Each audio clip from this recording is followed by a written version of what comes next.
Welcome back to Meet the Coach. Today we're both rocking black hoodies for some reason. Love Just it. happened that way.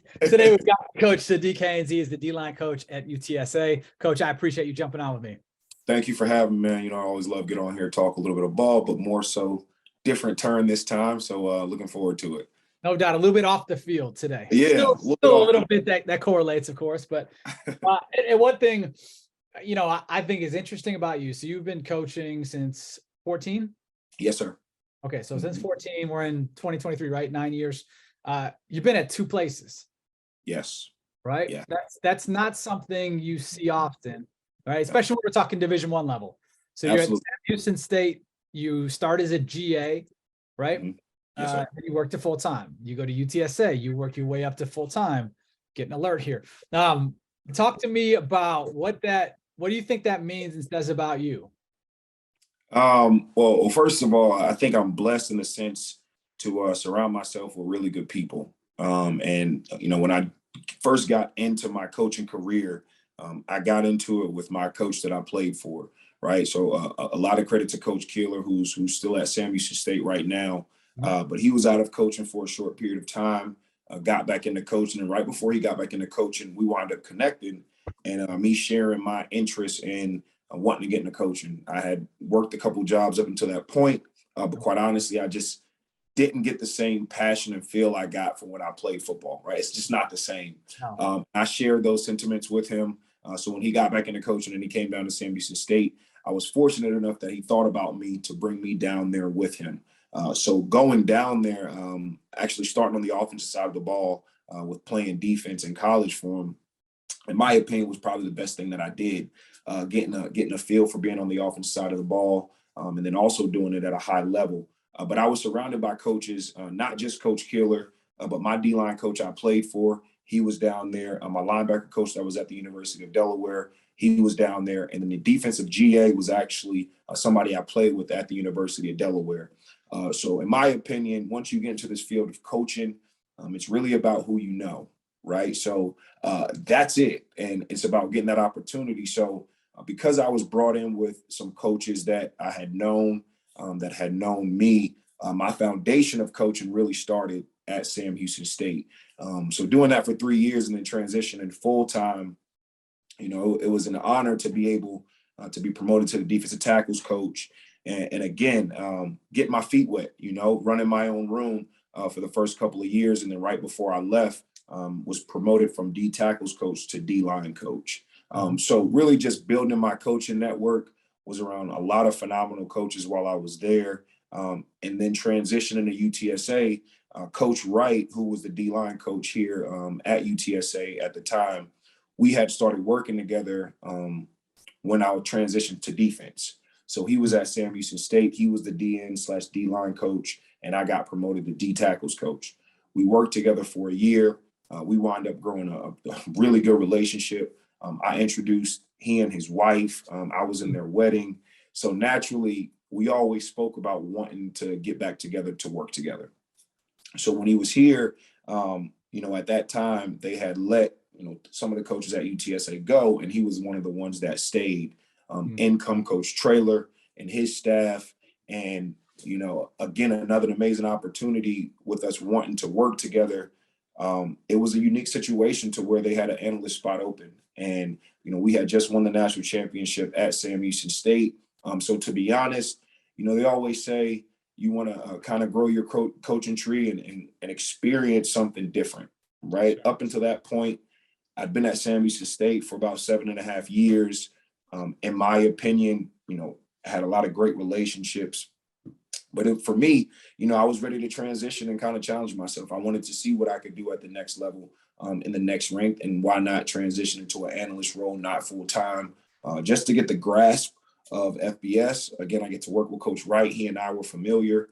And, within that time, I'd like to say that I did a good enough job for Coach Traylor to want to hire me once Coach Wright left. So again, building those relationships, he got to see how I worked alongside that defensive staff, again, around some really great coaches. And I just like to think that I'm blessed and fortunate to show enough for him to want to keep me, which is how I'm in this position right now. So I've just surrounded myself with some really great coaches.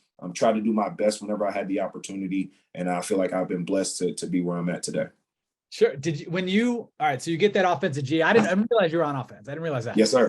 I just assumed, I guess, I see GA and, it's usually how it goes, right? You play on one side of the ball, you coach on one side of the ball the rest of your career. Most guys are like that, right? There's some that have a little crossover. And I've talked to so many guys who did the same thing early in their career. They GA'd, or their first, like Van Malone from Kansas State, his first job, he was on the offensive side as a receivers guy. He played in the league DB and coached DB the rest of his career. But like that year helped so much, just seeing how it's coached and taught and the different just side of the ball. How much do you think that's helped you from a coaching perspective?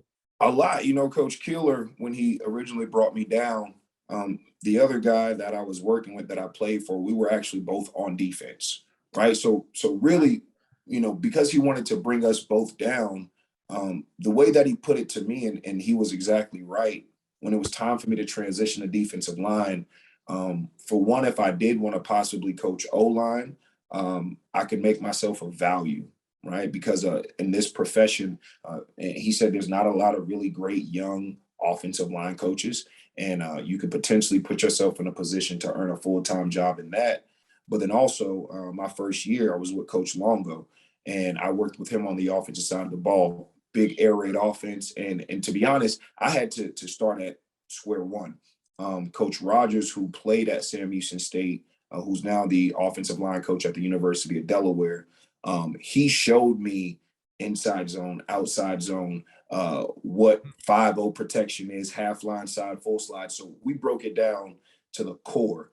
And because we ran a high efficiency offense, fortunate to be ranked, I think 2 out of the 3 years that we were there, top 5 in the country, all 3 of those years. Not only we put up a lot of yards, but we weren't giving up a lot of sacks, right? So I got to see a high prolific offense, ran the right way, seeing how you design an offense around your weapons. And it gave me the mindset of an offensive coach, as well as how the O-line thinks, right? So we were able to pass a lot, but not give up a lot of sacks. And I saw how we could do that. Well, obviously, you see the breakdowns of your protection when you're going against really good defenses, and you do certain things to counter, obviously, some really good defenses. So you switch to the defensive side of the ball. When I'm on this defensive side, well, now I know what an offensive line will struggle with, right? I know how you align to manipulate protections. I know, obviously, an offensive philosophy, how they don't like to get behind the sticks, right? So you take care of first and second down, and get them in for sure pass down situations to throw the ball. So all those small intricacies, splits of O-linemen, the philosophy of a offensive coordinator, what he likes to do. It was cool to just be on that side of the ball to hear an offensive perspective, then to transition to D-line. It played a huge part, in my opinion, of why I'm able to put my guys in positions to be successful, because we did it at a high rate on the offensive side of the ball. Sure. How often do you talk to your guys about stuff like that? Like, hey, this is why I'm coaching you this way, because that is what they're looking at. Right. It's huge. Even the breakdown stuff that we do week in and week out. The stigma of a defensive lineman, right, is we're big, strong, but we're dumb, right? All we got to do is line up, run through somebody to get to the quarterback. And I challenge those guys. It's so much more. You listen to any of the great defensive linemen, of how they talk about how the game slows down, how they can look at linemen, how much weight are on their fingers. Are they sitting back? Why are they split? Down in distance, what they're looking for. I challenge those guys week in and week out. Not only do I give them tips and tendencies about how you study film, right? What you're actually looking at in the breakdown to understand when you get in those situations, how some of those small details of the back being over the tackle instead of the guard, because now he's going to flare out, quick game. Yeah. It's just small things like that. And it helps them watch film. And in my opinion, the reason I challenge them is because on game day, when the game slows down, you're able to just play so much faster. And I think it helps those guys out a lot. Sure. And there's a fine line, obviously, between putting too much info in a 22-year-old's head versus, like, all right, they'll figure that part out. Or yeah. I can yell as they're going, like, split. Yeah. Like yeah. That sort of thing. For sure. For sure. What would you say is your coaching philosophy as a D-line coach? Well, first and foremost, I guess starting with the recruiting piece, right, I lead with love, right? And when I say that, I get to know the person. I think a lot of my work is done within the recruiting process / when I first get to a room or when I first get to a place.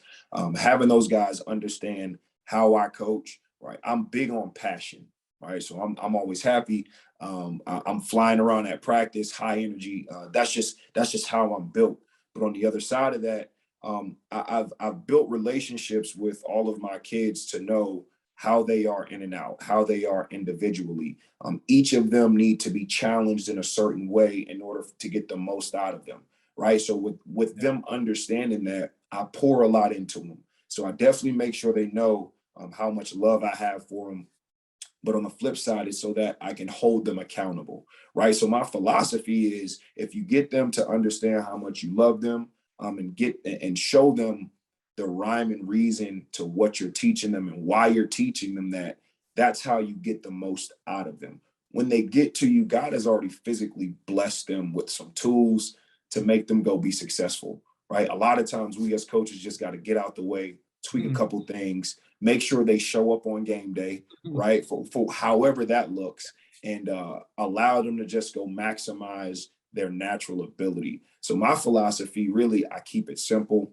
I lead with love. I hold them accountable. And really, at the end of the day, those kids are showing up for a reason, right? They're in that room for a reason. So I'm able to remind them often of why they're there, challenge them for the same reasons that they tell me what they want, right? To throw it back out of them, so that every day I can challenge them and hold them accountable to go achieve the things that they express to me that they want to achieve. So as long as they're open and honest and they tell me what they want, I then hold them accountable, right? Show them the results. And when you do that, right, it's a perfect marriage between the two, so that we both show up at our best and really ready to go to work to get to get the most out of it.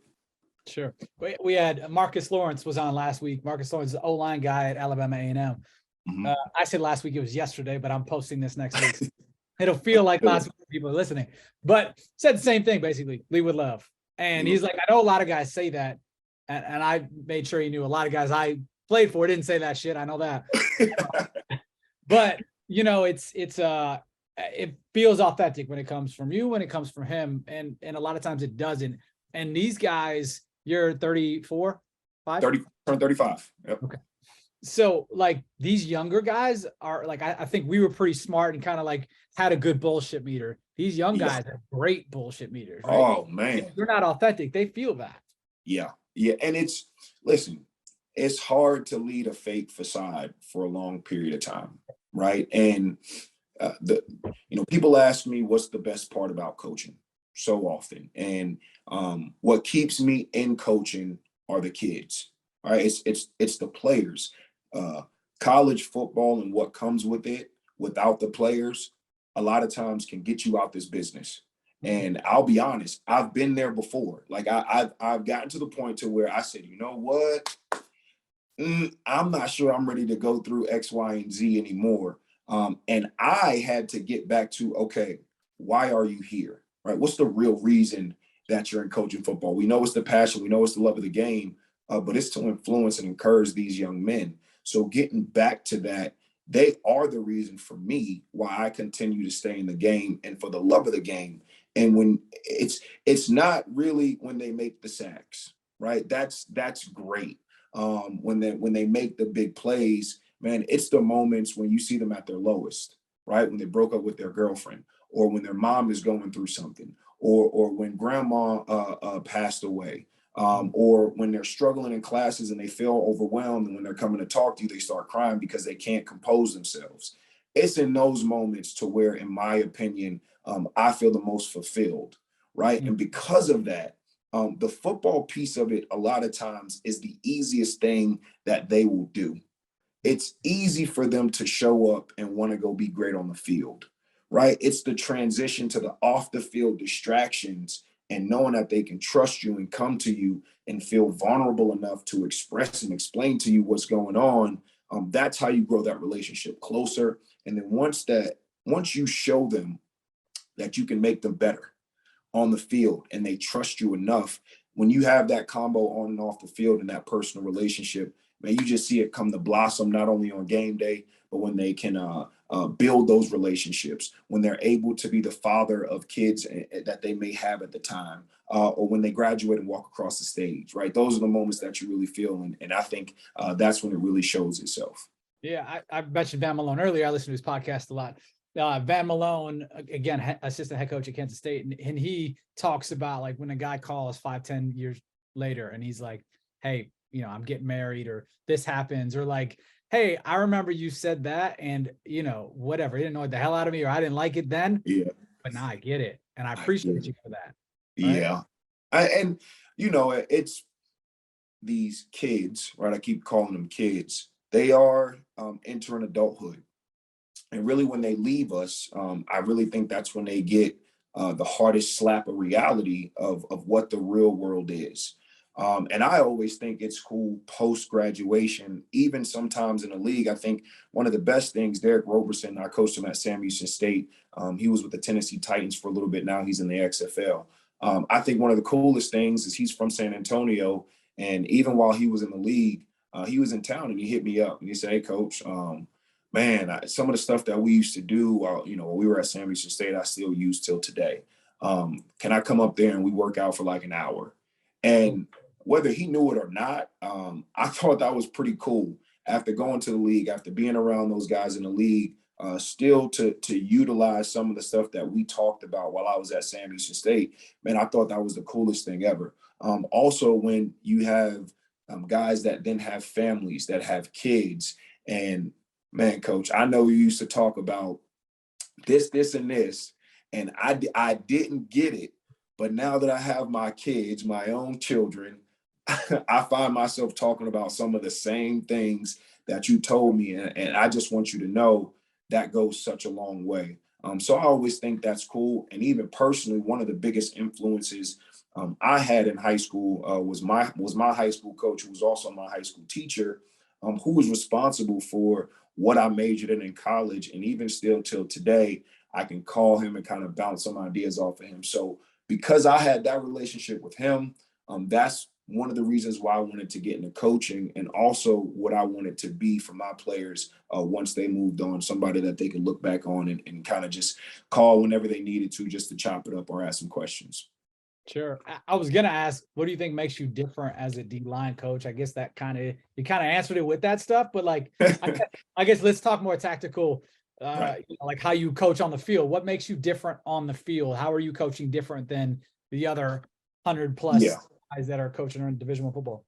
So while I do, you know, we all go to clinics, we all listen to other coaches. While I'm not always in their meeting rooms to know exactly how they coach, you know, you hear how people coach. Sure, sure.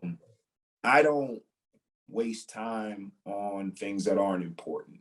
And when you come to my meeting rooms and my guys actually just made fun of me, I showed up one time this week and I'm brutally honest, right? So the first thing is I'm brutally honest with my guys.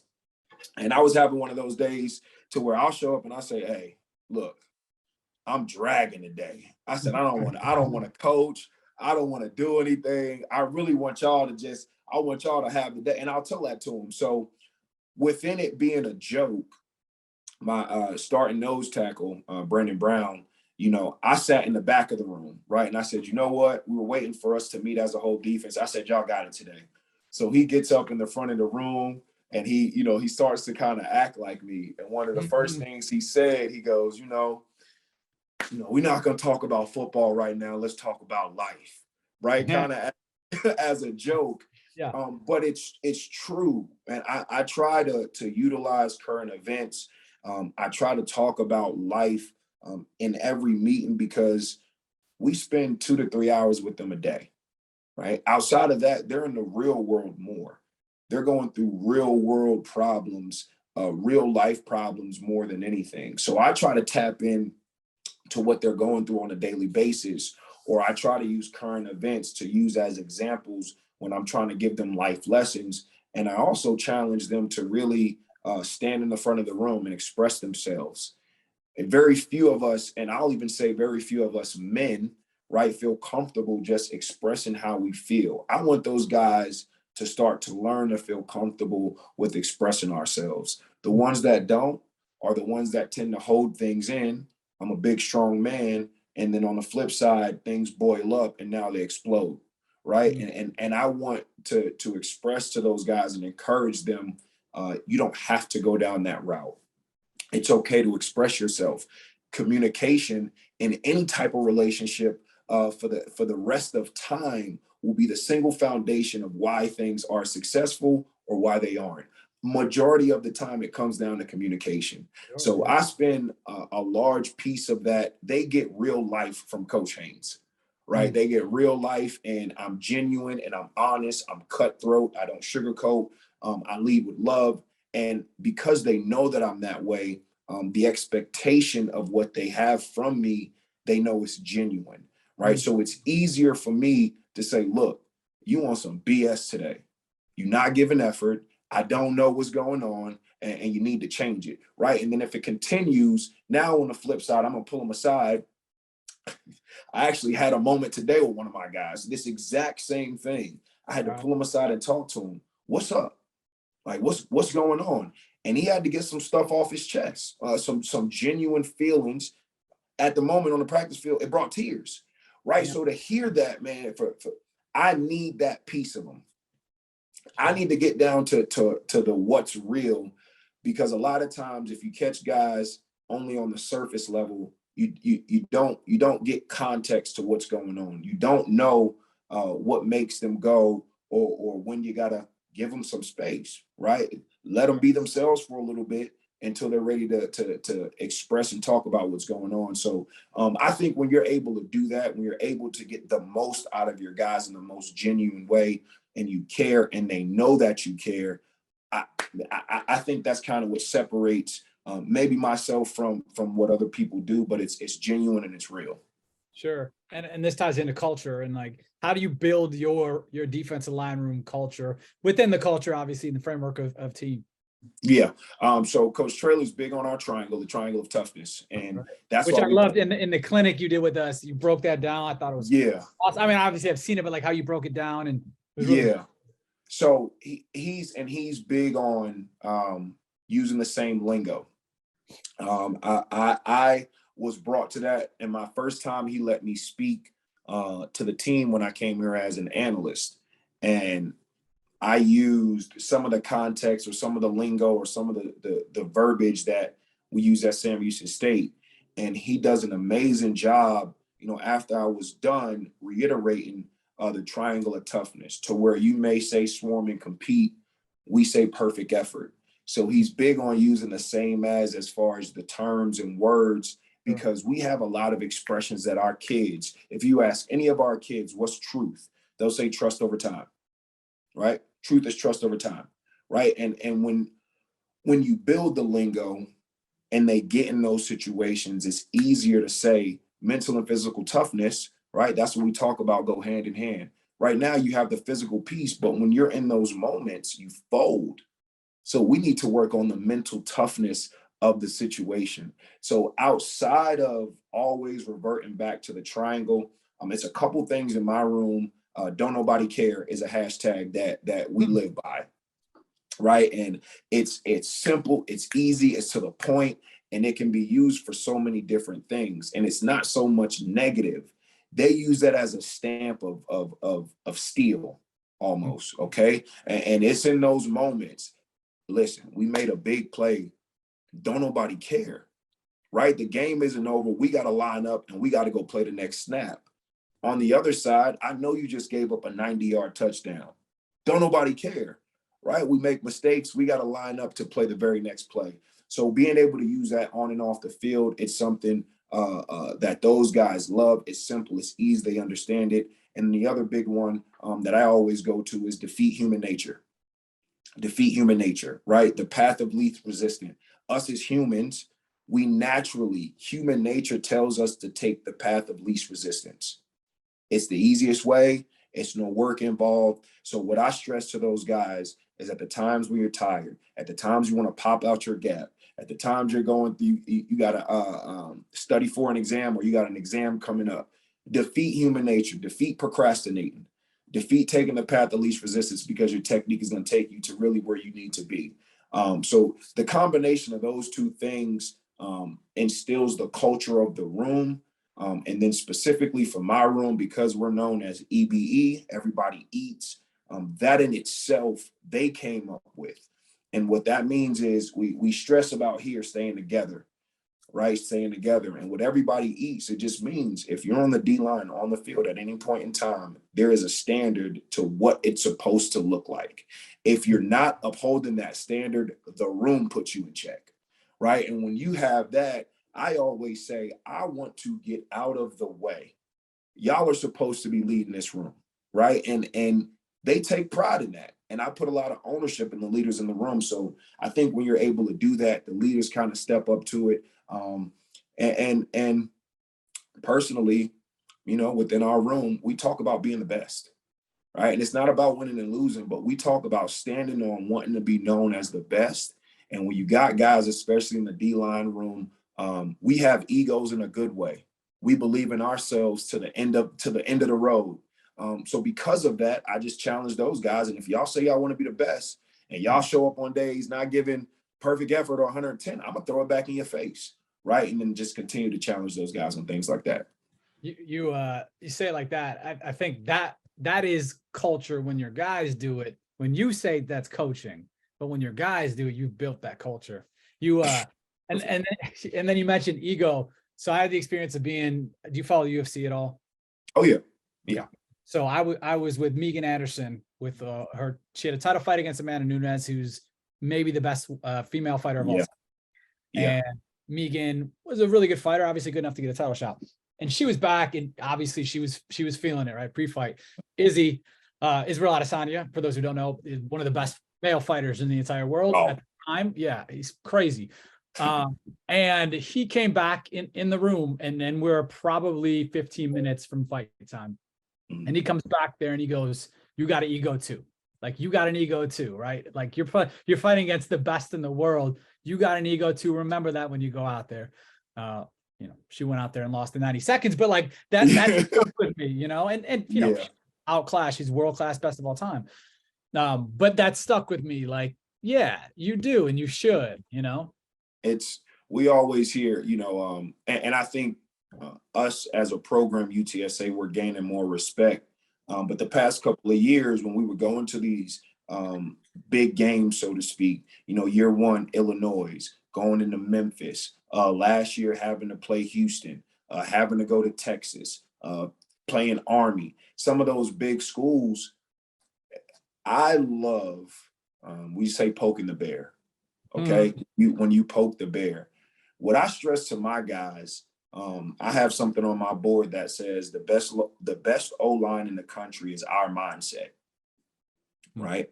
The best O-line in the country is our mindset, meaning I stress to those guys every single week. I don't care who we play, they have to come see us. Sure. And I mean that, right? Like we don't approach any game scared of anybody. But what I need those guys to understand, and it's a swag, whatever you want to call it, it's a confidence. At the end of the day, they have to come see us. Sure. And when they feel and understand that, that's a swagger, or that's a confidence, whatever you want to call it. But we stepping into the stadium chest high, like, what's up? And if you don't have that swag and your confidence, I believe you beat before you step on the field. So that's just, it's a swagger that we roll with. And it's not that we talk it. We'll talk with the best of them. But it's more so what we do with our hands, with our swag, with our ego, right? And how we play on game day. Yeah, I love that. Anything specifically you're working on, either you as a coach or for your guys this year that you saw last year, like, hey, we need to improve this. I know, like Marcus, he talked about footwork and a key, like curling the toes kind of thing, like little thing that he's been stressing with his guys that he learned elsewhere. And he's like, shit, this has been great in spring ball so far. Without giving away too much, right? Because sure, don't tell us the real things. I just mean like little things to help your guys. Yeah. So for me, just in the base principles of a 3-4 defense, a lot of times it's less of attacking up front, right? We got to hold those B gaps. Your nose is playing backside. So Yes, we are attacking, but it's more so holding. I wanted to get those guys to be a little bit more aggressive, right? So we've worked on, instead of 4 point all the time, sometimes being in a 3 point stance, being able to attack in some of our defenses versus just playing base. In my opinion, the dynamic of my room, I have different types of guys. I got my big guys that can hold point. I got my smaller guys that are twitchy and athletic, right? So I play to my room, and it's allowing those kids a little bit of freedom to feel their bodies, to feel what stance works best for them. That's going to allow them to attack more. So the emphasis really this spring has been more of in an attacking mode, figure out what type of stance for certain guys work more than others, and really putting them in a position to have more of an aggressive mindset to utilize their abilities more physically and athletically. Sure. What do you do for self-evaluation? Like, how do you measure success on your end? Outside of the grading of your guys and like that sort of thing. Yeah. So, man, I'm humble enough to still be in a learner's mindset. So I do a lot of I'll watch a lot of clinics. I just like to hear how certain guys talk, how they coach their guys. I pick up on a lot of some of the smaller details. Actually, we went to Baylor. I worked with Coach Powledge, who's the DC over at Baylor at Sam Had Houston him on State. here before. Yeah. Yeah. So it was really cool. He invited us over there, and just listening to some of their philosophies and their approach. So the really cool part about it is when I worked at Sam Houston State and I was on the offensive side of the ball, that's when I actually worked with Coach Powledge, and he was the running backs coach at the time. All Well, right. now, ironically, Put all now that together. Okay. Yeah. switch on the defensive side of the ball now, and now we get to share that same likeness. But one of the things I picked up, simply upper body violence, right? They talked about upper body violence just with the defensive line, how we talk so much about hips, right? Flipping our hips. And it's some of the same things that we talked about, obviously emphasis on your hands, but the transition to having upper body violence to help your hips.